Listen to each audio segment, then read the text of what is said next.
para nunca volver. Pero si el hombre se convierte a Cristo, entonces dice la Biblia, ha pasado de muerte a vida. Bueno, qué interesante. Don Luis, gracias por traernos aquí al pastor Aldever Duque. Y vamos a una breve pausa, pastor, con su permiso, para cumplir con unos compromisos. Y retornamos enseguida con estas reflexiones de la palabra, sobre la palabra, y con estas reflexiones de vida. Vamos arriba y retornamos enseguida. No se mueva de ahí.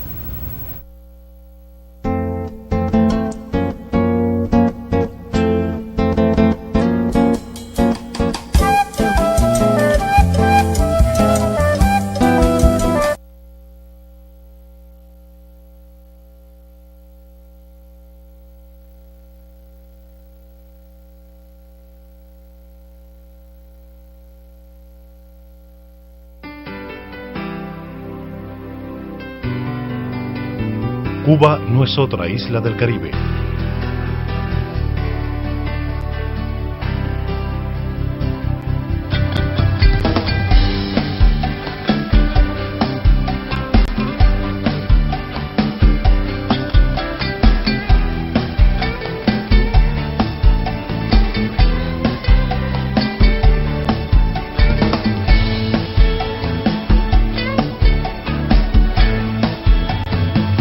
Cuba es la isla. Déjate llevar. Cubana de Aviación.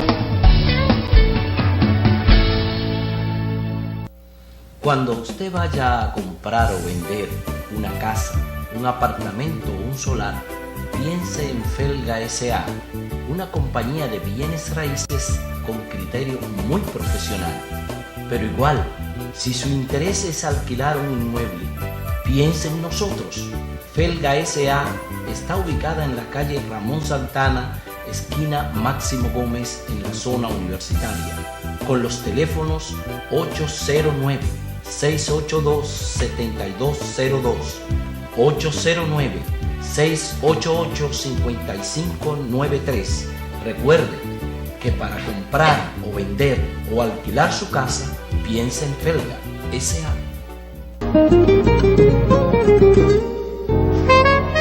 La alta costura tiene un nombre, Valeus Lubens. Un artista del diseño creativo y futurista, especialidad en vestido al estilo Chacabana para mujeres modernas. Diseño a su gusto y estilo, para hombres y niños también. Siempre al mejor precio y con finas atenciones. La alta costura tiene un nombre, Valeus Lubens. Un artista del diseño creativo y futurista, marcando tendencias. Estamos ubicados en la calle Las Mercedes, número 359, entre la San Tomé y la Espaillat, zona colonial, con el teléfono 829-818-3259. Boss Lulu, Paguen Mantinasa.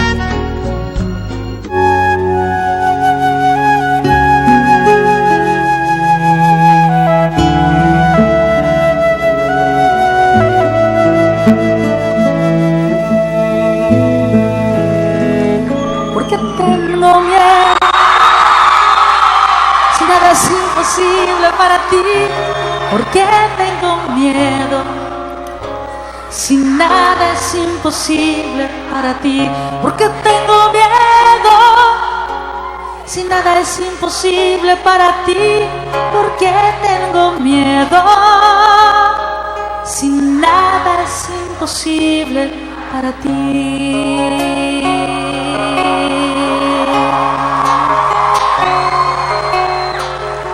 Es fácil cantarla, pero cuando uno está frente al miedo, no es fácil vivirlo. Te pido que le presentes al Señor resucitado tus miedos. Tu miedo a no ser aceptado, a no ser amado, a no encontrar la solución a ese problema familiar. Habla con Jesús. Entrégale tu miedo. Entrégaselo. Entrégaselo porque para Él nada es imposible. Ahora sí, cántale a Él y dile: ¿por qué tengo miedo? Si nada es imposible para ti. ¿por qué tengo miedo? Si nada es imposible para ti, ¿por qué tengo miedo? Si nada es imposible para ti, ¿por qué tengo miedo? Si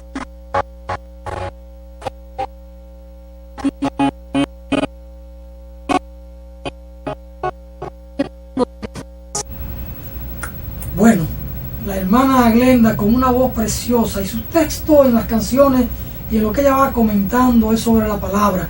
Y ahí veíamos, pastor, ella dice, nada es imposible sin ti. Para ti. Para ti, y se está refiriendo a Jesús. Nada es imposible para ti. ¿Por qué tengo miedo?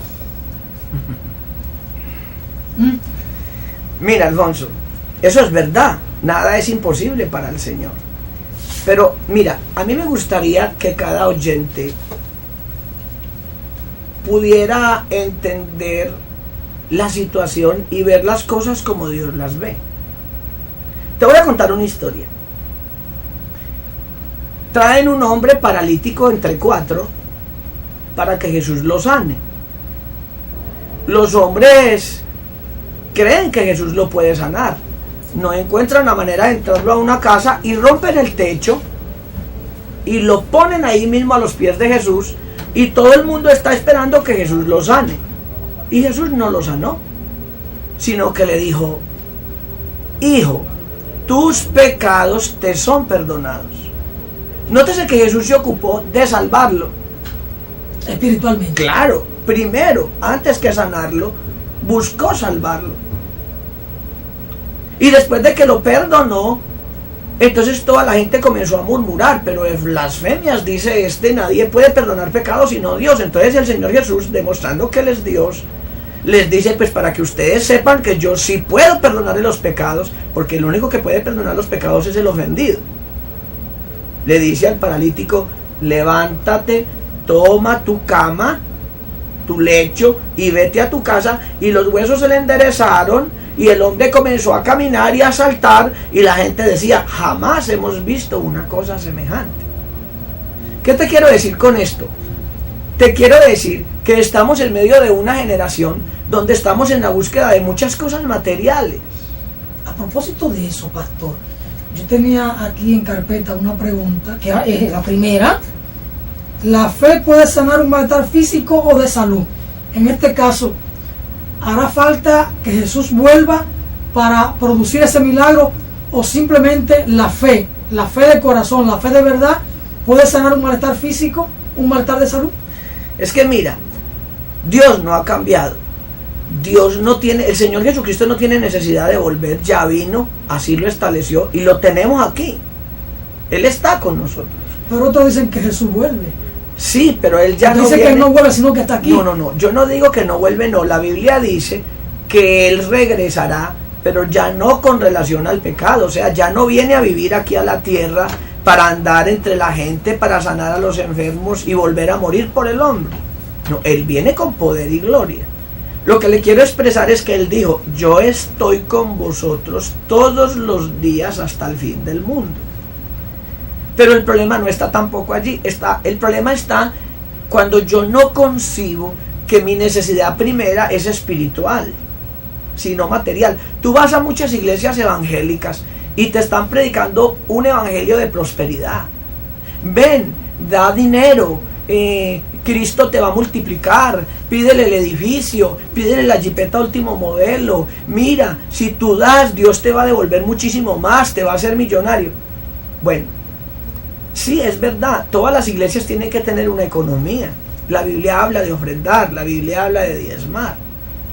Pero eso tampoco es el fundamento de una iglesia para que yo predique un evangelio de prosperidad solamente.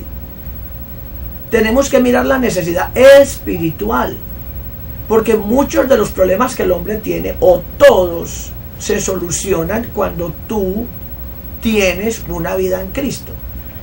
Mira, un hombre que es arquitecto tiene una niña como de 6 años y la niña no lo deja hacer su plano, él está haciendo el plan, está haciendo un dibujo, una maqueta, y la niña no lo deja. Entonces él coge un rompecabezas que tiene y lo parte en pedazos y se lo da a la niña. Como quien dice, mira mi amor, ármalo, para entretenerla, para él poder hacer su tarea. Y cuando él está haciendo su tarea, como a los 2 minutos llega la niña con el rompecabezas armado. El hombre dice, ni yo hubiera podido, porque era un mapamundi. Era el mapa del mundo entero y la niña se lo armó como en 2 minutos. Entonces el hombre para y le dice, pero mi amor, ¿cómo tú pudiste armar el rompecabezas en tan poquito tiempo? Y la niña le dice, muy fácil. Entonces lo volteó y por el otro lado tenía la cara de un hombre. La niña no conoce el mapamundi, pero sí conoce a un hombre, así que le puso la oreja, el ojo, la nariz donde ella sabía que iba, y automáticamente al arreglar ese hombre por detrás, pues por el otro lado le quedó el mapamundi.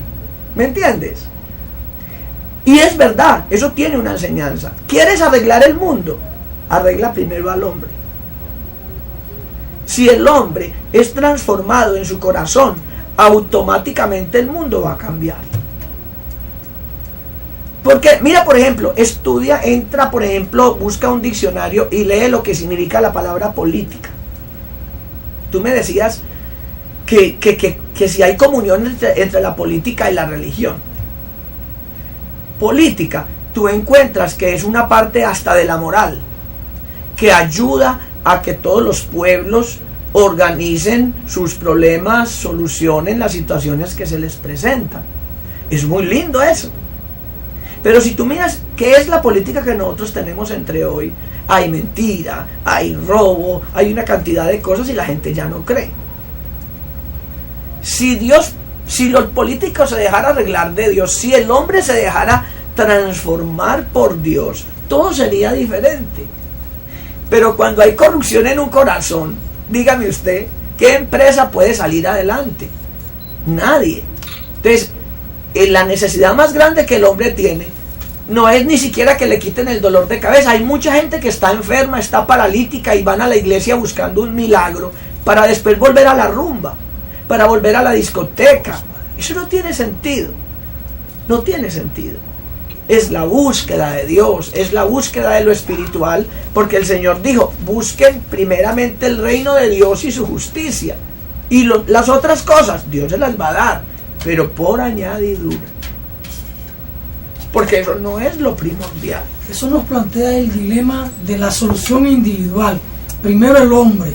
Si cada uno se transforma, si cada uno limpia su alma, la sociedad y el mundo va a cambiar. Claro. Y las soluciones colectivas. Sí, pero el evangelio y la salvación que Cristo le muestra al hombre es individual. Es cada uno. Y la verdad es que ese sí es el derecho. Dios tiene que comenzar, porque en el evangelio, aunque la salvación, Él murió por todos, sin embargo, Dios sabe que todos somos diferentes. No nos va a poner a comer la misma comida, no nos va a poner a vestir el mismo vestido, no nos va a poner a elegir el mismo color. No. Dios nos ha dado libertad y ha hecho una diversidad extraordinaria. Pero la salvación es de carácter personal. Dios trata contigo, Dios te convence a ti y tú te convences de la existencia de Dios. Y después de que tú te convences de la existencia de Dios, entonces aprendes a amar a Dios. Porque la obediencia tiene que estar fundamentada en el amor. En el amor a ese Dios que es bueno. Yo lo alabo por lo que Él es.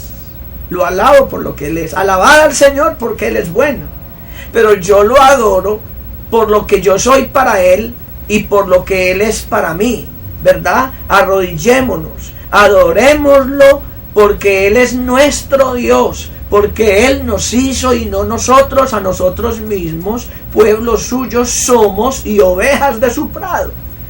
Cuando yo reconozco que Dios es todo, yo vivo para Él. Yo soy de Él y lo glorifico a Él. Eso es el evangelio. Hay no sé si un axioma bíblico que establece ir por todas partes a predicar la buena nueva o a predicar el evangelio. Muchas iglesias los sábados, sus feligreses, los hermanos salen a visitar casa por casa a predicar la buena nueva. Aquí hay una práctica, una costumbre de que los sábados la gente en la casa está limpiando, está trapeando, está cocinando, y entonces el que está en la casa haciendo los oficios que lo hace los sábados, muchos se sienten un poquito molestos con las visitas, porque a veces son visitas que se prolongan y a veces no le quieren abrir la puerta. En su iglesia, pastor, ¿existe esta práctica de los sábados visitar las casas o un sector determinado para predicar la buena nueva, como dice la palabra, ir por todas partes a predicar la buena nueva? Alfonso, eso es una imprudencia de grupos que a veces hasta se llaman cristianos y no son cristianos. Te voy a decir por qué. ¿Qué me podrías tú decir que es un cristiano? Un cristiano es un seguidor de Cristo. ¿Cierto que sí? Claro. Y esos grupos muchas veces ni siquiera creen en Cristo. Por eso es muy importante que tú sepas qué agua te moja. Porque estamos en medio de una diversidad de sectas. Gracias a Dios por la libertad de culto. Gracias a Dios.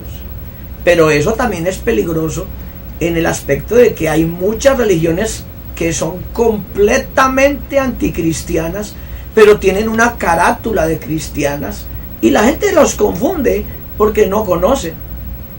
Pero de hecho que es una irreverencia, un irrespeto, yo llegar a una casa a las 8 de la mañana. No, hombre, eso no se debe hacer. ¿Por qué? Porque es una hora inapropiada, ¿verdad? La gente está en su pijama todavía de dormir. Muchas personas están haciendo el desayuno, ni siquiera se han bañado. Sobre todo las amas de casa están tan ocupadas. Pero esos son costumbres y normas de grupos. Nosotros no. Nosotros evangelizamos en las tardes. Salimos, por ejemplo, este domingo, salimos por el ensanche Osama predicando por las casas, casa por casa en las horas de la tarde. Sobre todo nos acercamos a personas que las vemos que están sentadas allá afuera de su casa, les regalamos literatura y si podemos, pues establecemos una conversación y los invitamos al culto. Les hablamos del Señor con mucho respeto y cariño y también respetando las ideas, porque hay grupos que si usted les rechaza, odian. A mí me decían, no se debe odiar. no, hombre, es que si yo tengo el evangelio, ¿cómo yo puedo odiar? Eso significa que yo no tengo a Dios. Hay gente que pertenece a una religión y odia a los que no son de su religión, los menosprecian y los tienen en poco. Y esta diferencia en la práctica y en la lectura, ¿no será un problema, una cuestión de diferentes interpretaciones?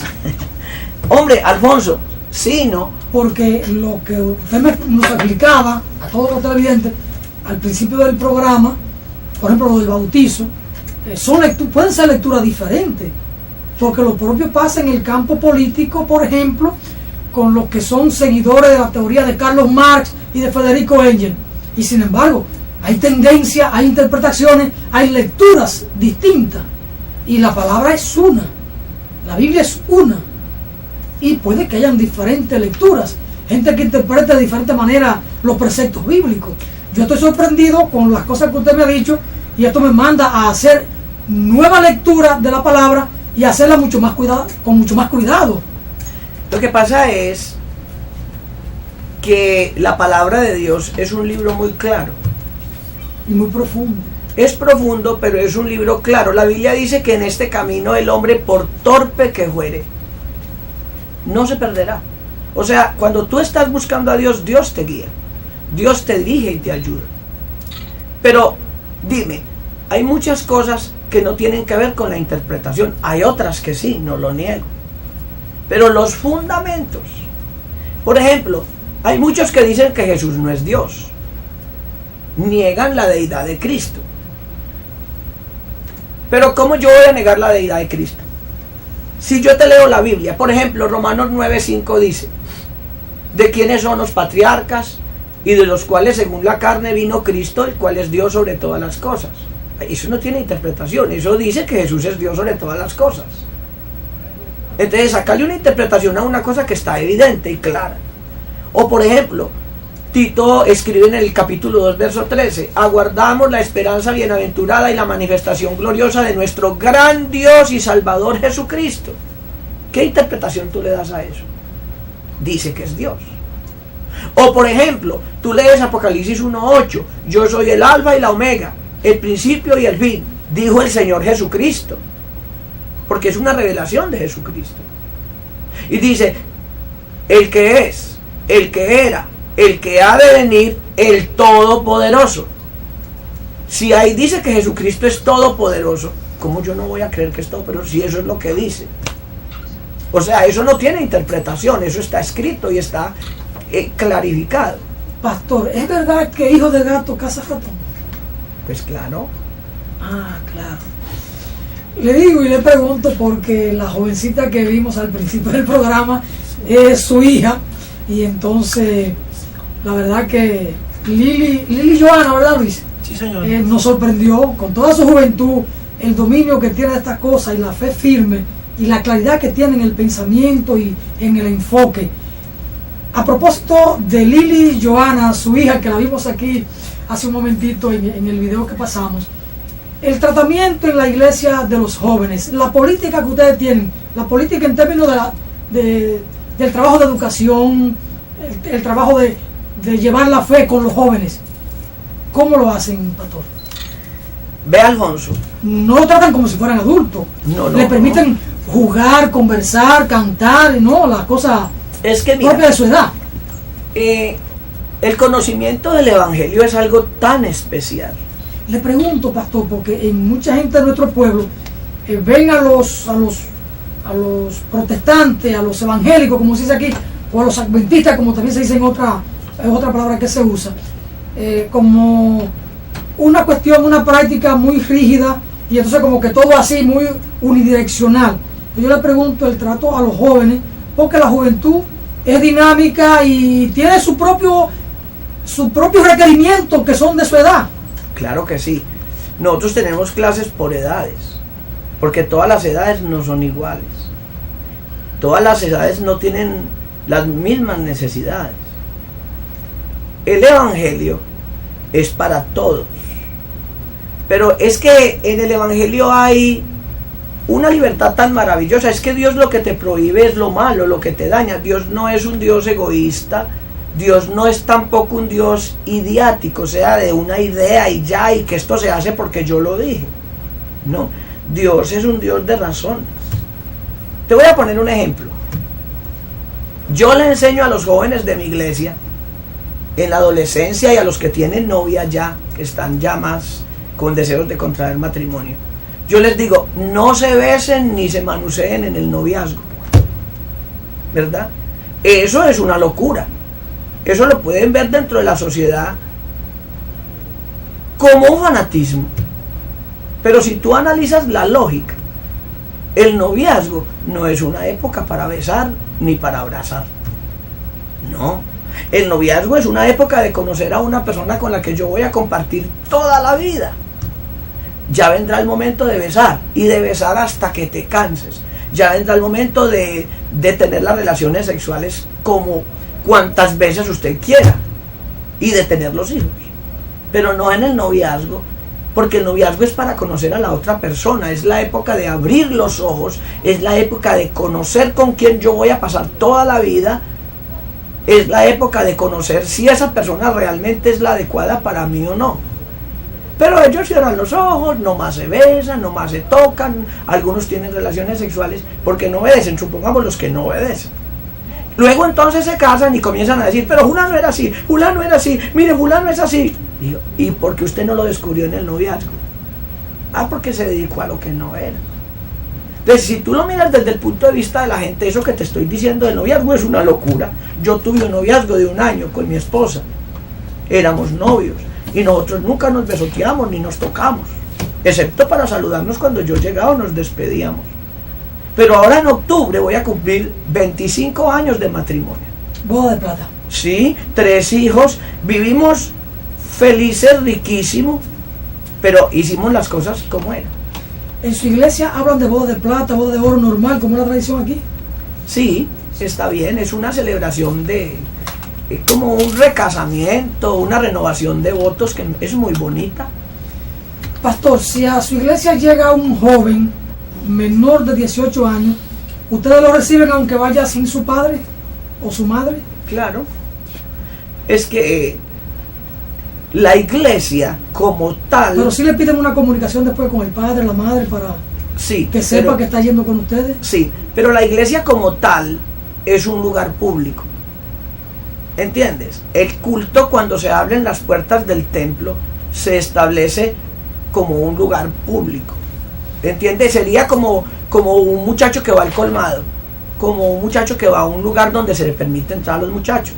Ahora, cuando el joven, por ejemplo, entra y ya quiere seguir al Señor y habla con uno y le dice, pastor, mira, yo quisiera, entonces ya uno le dice, ¿tú dónde vives? ¿Quién es tu familia? Y normalmente lo que más nos interesa es establecer contacto también con su familia.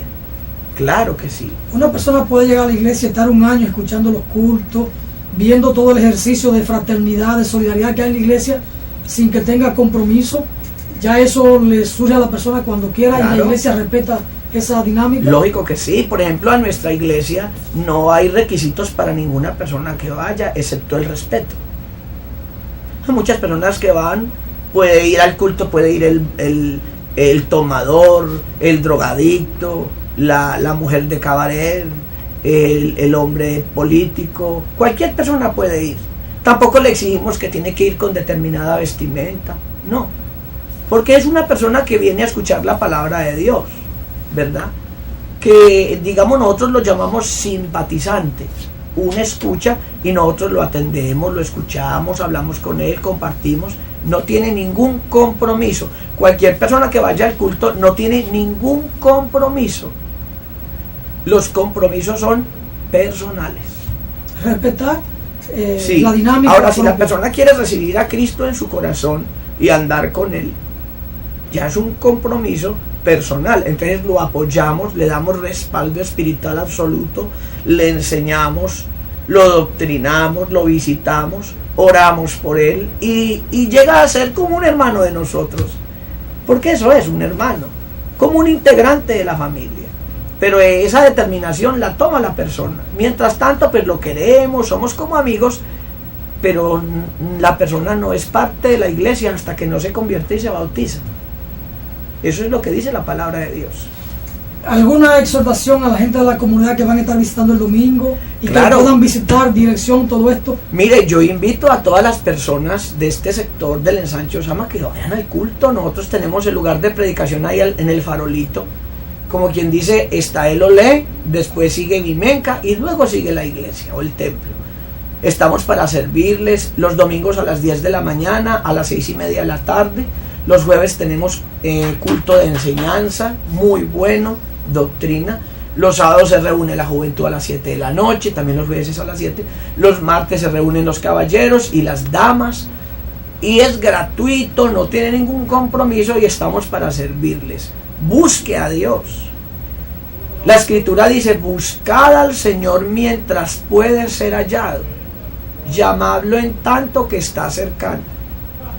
Deje el impío su camino y el hombre inicuo sus pensamientos y vuélvasen al Señor, el cual tendrá de él misericordia, de ti misericordia tendrá. Al Dios nuestro vuélvanse, el cual será amplio, lo que decía él de los pecados, el cual será amplio en perdonarnos.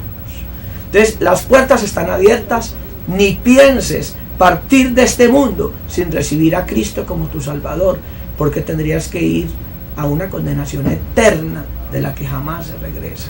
Pero cuando uno recibe a Cristo en el corazón, entra en el estado de la salvación. La salvación es un estado, no solamente es un cielo prometido, no. Cuando tú te conviertes, tú entras en un estado de gozo, de alegría. Tú puedes vivir en una casa de hojalata y estar feliz, y Dios te va a ayudar a superar todas esas situaciones, y tú le vas a dar color a las cosas, porque Dios no hizo al hombre para que el hombre sea un miserable, un infeliz, un desdichado. No, Dios hizo al hombre para que el hombre sea feliz y lo colmó de muchas cosas.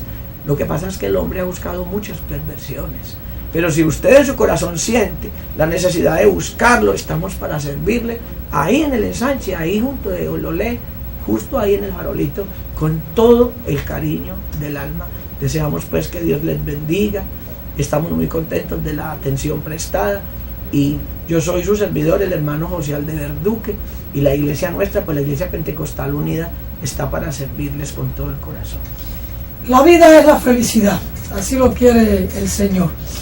Al pastor Aldever Duque, muchas gracias por estar con nosotros con esta palabra de vida, palabra de aliento, con estas profundas reflexiones. Y a la familia Matías Hernández, muchísimas gracias por facilitando siempre esta conversación y este encuentro con la palabra. A todos ustedes muchas bendiciones. Hasta una próxima entrega.